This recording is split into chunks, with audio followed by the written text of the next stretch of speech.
Alright, so here's the update on the video. That bush is still nice and green. Blah blah blah.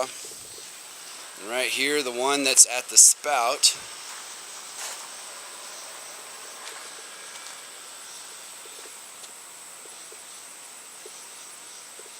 The leaves, it seems that when they absorbed the oil, it fortified the leaves, so they're kind of silky. We took 2 leaves off this morning, one from this plant and one from that one. The one from that one got crispy, while this one stayed essentially the same.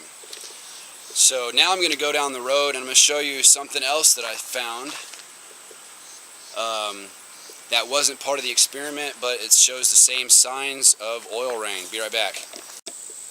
Alright, so I live down there. Here's this ditch that runs along the road. It's kind of a hill, but it comes from up there across the neighborhood and down here. Anyway, I found this.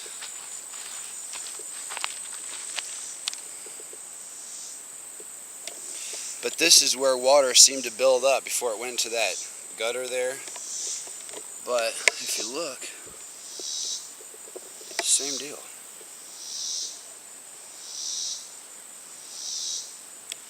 But other plants that are not in the ditch seem to be doing pretty well. See these ferns? The water likes to kind of overflow here, but see these ferns? All the stuff in the ditch is starting to die. Here's another example. This one's not quite all the way in the ditch, but it's starting to kind of show some signs.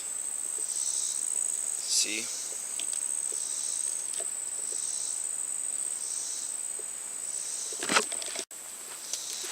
So here's one that's beside the ditch. There's the ditch over there, and it looks good. It's nice and new. Nice and it's green, feels good.